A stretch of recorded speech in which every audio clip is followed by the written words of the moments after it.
So what are the top airdrops they can get right now that can farm for free and will be worth pretty good money? We compiled the projects that have the most highest potential to give a lot of rewards. We got Ron here. So he's gonna take you through these airdrops one by one. Stick to the end to find out what that is. Let's get started.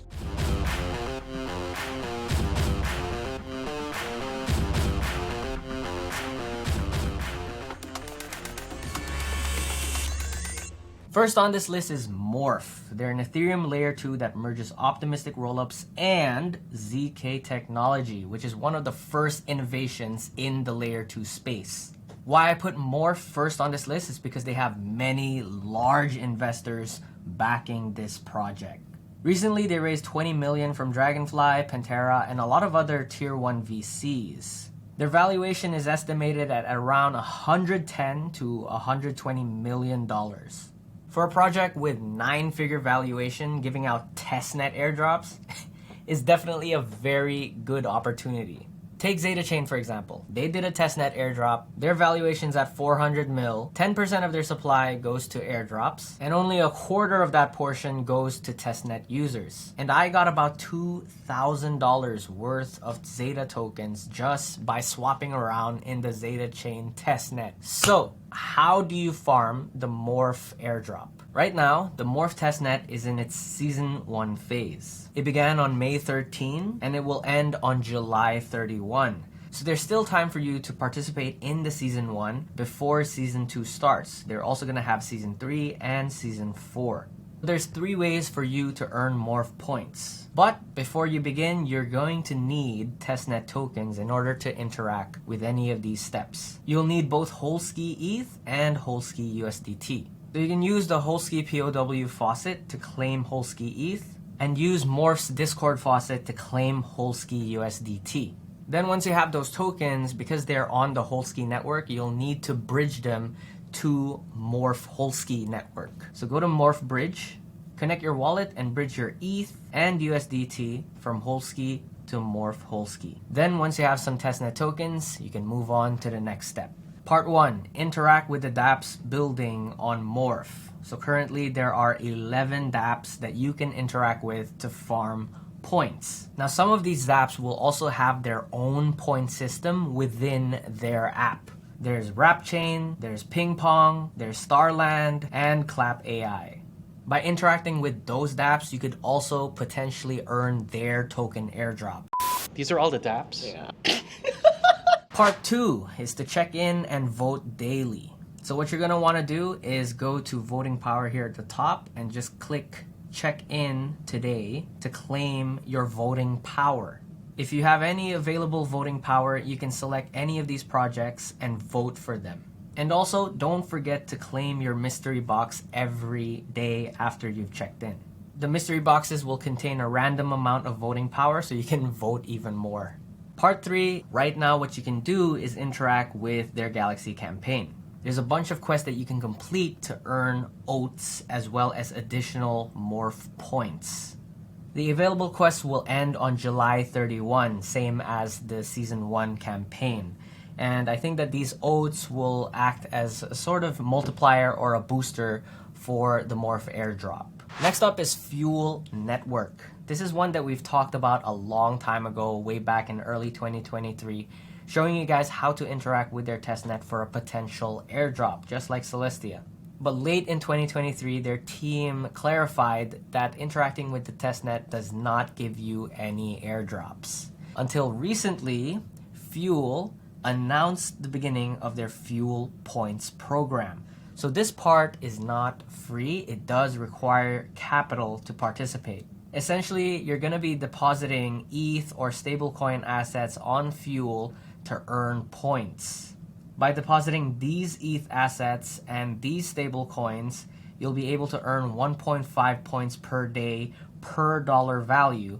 And starting now until July 22, if you deposit Easy ETH, you'll be able to earn 3 points per day per dollar value. So yes, it is a little bit disappointing, but because they're bootstrapping liquidity, a lot of the projects are going for this model. So my strategy right now is just to deposit any unused stablecoins or ETH pegged assets on the Ethereum blockchain here onto Fuel Network.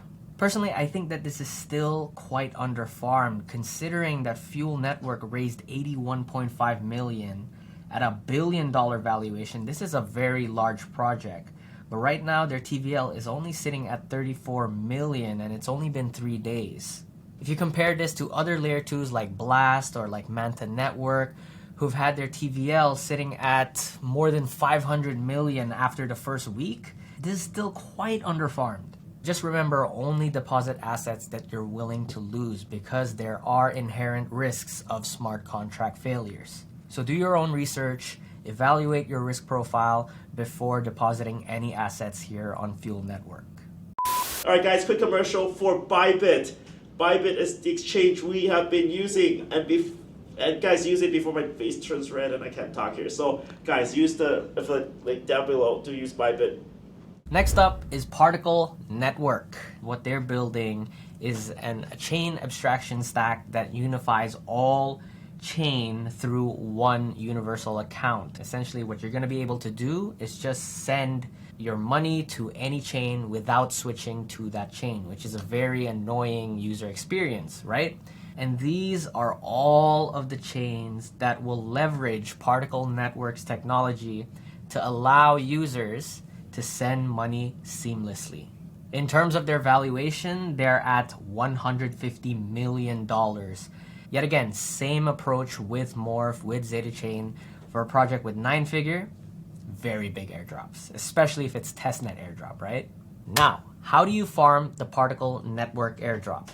Right now, their testnet, which is called Particle Pioneer, is live, where you can farm party points which will convert into upcoming airdrops. So the best way to maximize this is to connect either one of these wallets. Will allow you to receive a bonus of up to 150% boost in farming those party points. So once you've connected your wallet, all of the tasks will be done here on the points page. So as you scroll down, you can complete these tasks one by one. Task 3, this is the core of the points farming. This is the most amount of points that you can farm, because the maximum amount of times that you can do is 50 times per day. In order to maximize your task 3 points farming, you're going to send USDG to another address on Barachain or say testnet. And last but not least, for task 4, you can purchase these testnet NFTs using USDG or testnet ETH. Josh, how long did you spend on the Particle Network? That's 50 transactions a day. Takes about 10 seconds per transaction. You do the math. What? Now, the last project on our list is Backwoods. This is a roguelite game that is building on Solana right now, and they actually have the public support of Solana, Tensor, and Magic Eden. Now, they haven't done any fundraising, nor have they disclosed their valuation, but the community sentiment on Backwoods is really, really strong. In a lot of the Solana alpha groups that I'm in, they've talked widely about the Backwoods airdrop, even the meme coin traders. So there's a lot of speculation in this space, but one thing's for sure is that the game is really, really fun. And right now, Backwoods is in an open alpha phase. So they're using a point system for participants. How you can earn those points is simply by playing the games, through referrals, staking your NFTs. And the current floor price for the Backwoods PFP is at 2.59 SOL. You can trade them on Tensor or Magic Eden. So for me, I've only been playing the game and I managed to get myself, well, now it's above 8,000, but yesterday I was around 7,000 in global ranking. So you just need to connect your Solana wallet as well as your Twitter account and your Discord account in order to play the game. Then once you're in the game, you can select any of these characters and press E if you want to use their skin. So say for example, I want this one. You go up here and you can select normal or hardcore mode. And if you've been playing hardcore mode, there's actually a way to beat those 5 launcher monsters, and I'll show you how. Essentially, the goal of the game is to survive until wave 30 and beat the final boss. Alright, so I'm at wave 5, and the best strategy here is just to stack as many weapons as you can, preferably long-range weapons. Shotgun is actually the best, rifle second best. Then once you're here, what you're gonna wanna do is just pull yourself to the corner here. The hardest part of this game is going against those purple launchers which shoots 5 projectiles, right? But if you stand at a corner, none of those projectiles actually direct towards you. So if you just stand still, clear waves at the corner, you'll be okay. So just survive as long as you can and try your best to get to wave 30. So hopefully that this tip helps you out. There you go. And that's it. Those are my top 4 airdrop picks that I've been actively farming recently.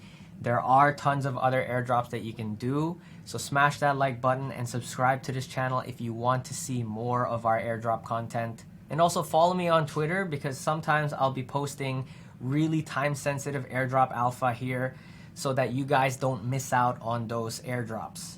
My name is Ron. Shanana!